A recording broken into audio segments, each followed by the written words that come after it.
Alright people, don't forget to subscribe and hit the bell notification. That way you'll know when I upload the next video and you'll be supporting my channel. Follow me on Twitter. Every time I upload a new video, I'll be tweeting.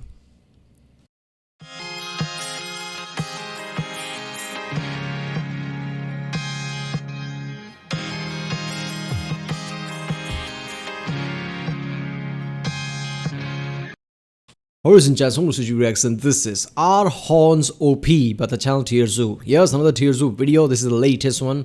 I guess was just released a few hours ago. Are Horns OP? Yeah, I mean, ask a bullfighter. He'll tell you. It's more OP than it should be.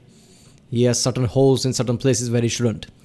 So yeah, I'm pretty sure horns are OP, right? Because even in the age of dinosaurs, I guess where the first time horns appear, right? I remember one of the dinosaur episode from TierZoo where he talks about that.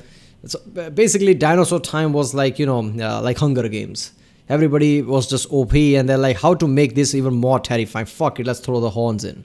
So yeah, let's watch this one. Remember, if you like my reaction, don't forget to like and subscribe so I know which type of videos to react to more, and by subscribing, you'll be supporting my channel. Check out other reaction I did, there's a link in the description. Check out the cards, check out the end cards, and yeah.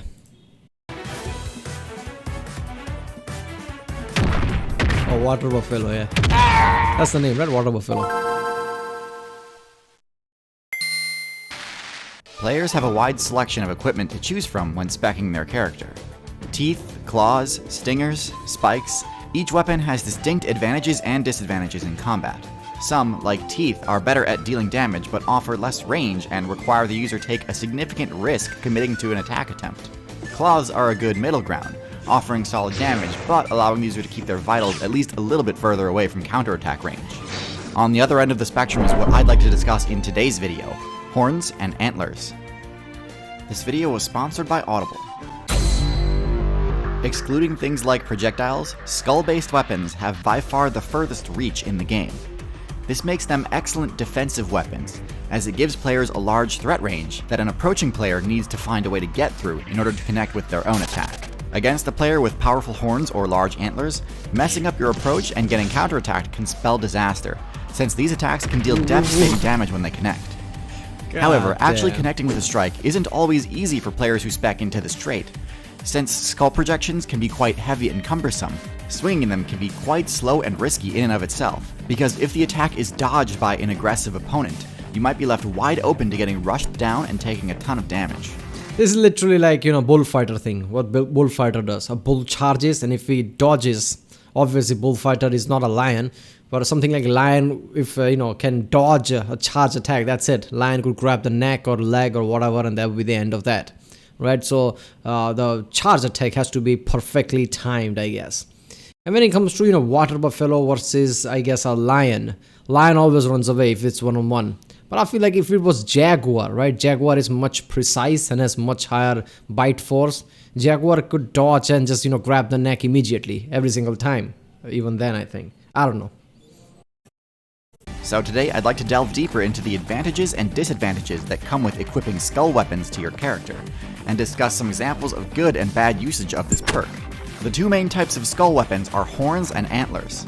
Horns are permanent and usually equipable to both sexes, whereas antlers are grown and shed each year, and usually a perk exclusive to male characters. Yeah, not the Players same. in the Servid faction have exclusive access to antlers, while horns can be equipped to a wide variety of character types and have the major advantage of being permanent. I like how it's like, check out that shit. Look at the size of it. Large antlers are useful for resource competition against other players, and occasionally to deter predators, but really their primary function is tied to the reproduction questline.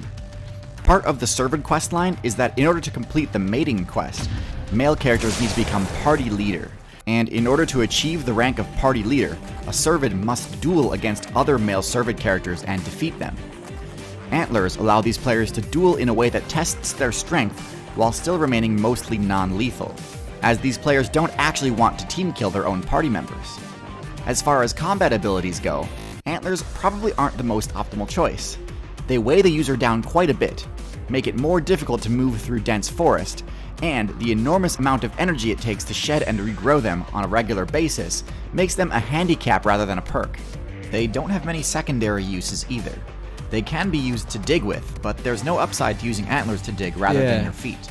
In short, antlers are a flex, The kind Antlers, I feel like too big to be more effective, I guess, right?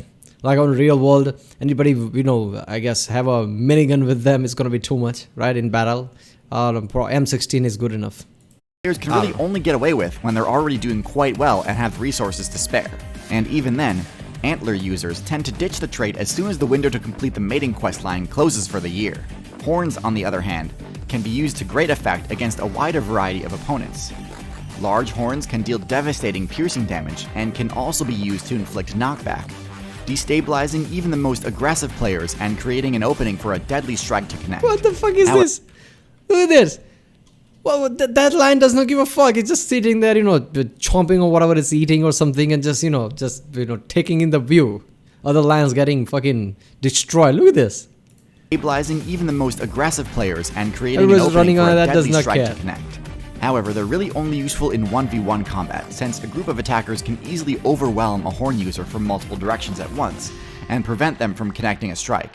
So it's important to balance your character with other traits like bulk or speed to help compensate for this weakness. Skull weapons were added to the game's equipment roster during the late Tetrapod expansion, possibly serving to facilitate party member recognition and later being co-opted for defensive purposes. While data miners are unsure whether early horn users like the Triceratops build had horn attacks as an integral part of their combat movesets, players in the current meta employ a wide variety of strategies to get the most out of their equipment.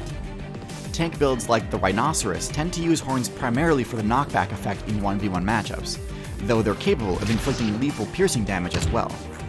More agile builds like the Wildebeest Wait a minute, that was another... Oh, it was a hog. Okay. Capable of inflicting lethal piercing damage as well.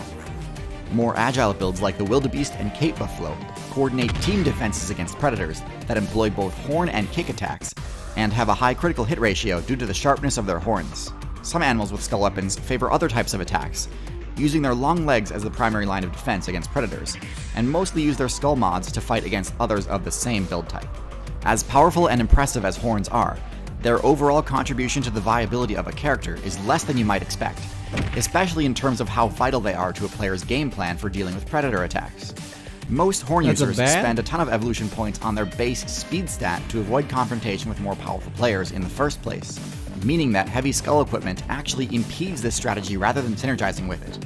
Horn attacks tend to be employed as a last... It just got stuck on the ground because of the antlers. Actually impedes this strategy rather than synergizing with it. This is Horn fucking attacks ridiculous. tend to be employed as a last resort with varying degrees of success, since their base accuracy is so low.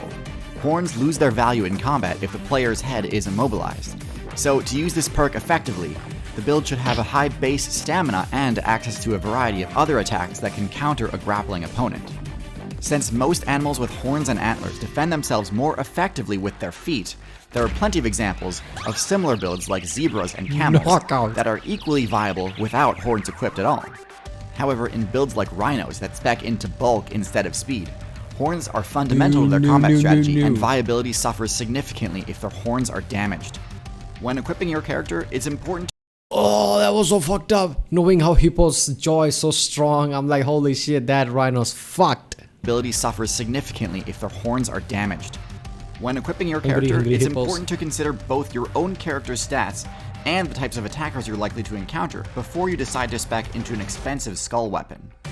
For example, if the primary threat in your server is a build from the Panthera faction, horns might not be the most optimal choice, since a big cat's primary objective is to land a critical strike on the opponent's neck. So you may be better off investing in more forceful kicks that can be used while keeping your head out of reach.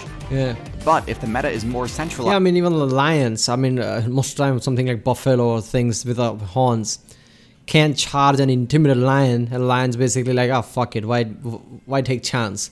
But there is a chance where the lion will dodge it and just grab the neck, and that's the end of that.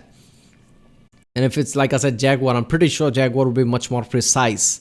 So against jaguar probably can dodge and, grab the neck pretty earlier. That's what, jaguars are best at, even against the, crocodiles, I think, right? Crocodiles, alligator, whatever that is. They do that similar thing. So yeah, antlers against something, really precise and, dangerous thing like, pantheras, like lions and jaguars and things. Yeah. Around canine builds, front-facing weaponry may be the better option, since canines tend to target their prey's rear and get kills via bleed damage. The most viable horn users are well-rounded with respect to speed, bulk, and overall combat movesets. But most importantly, they spec their characters to be best equipped to counter the most dangerous threats in the current meta. Now, since the best insight into the metagame can be found in books, gaining the knowledge necessary to be properly equipped can be tough, especially if your character's last scene was just the speed. Sight or concentration stats aren't the best.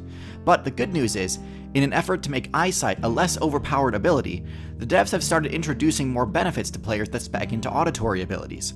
One of which is the advent of the audiobook. Audiobooks are an amazing way to optimize your efficiency, allowing you to gain XP in another skill while also increasing your knowledge stat passively. Where can you get access to these overpowered gains? The answer is Audible, the sponsor of today's video. Yeah, people, go to audible.com/TierZoo and support that channel.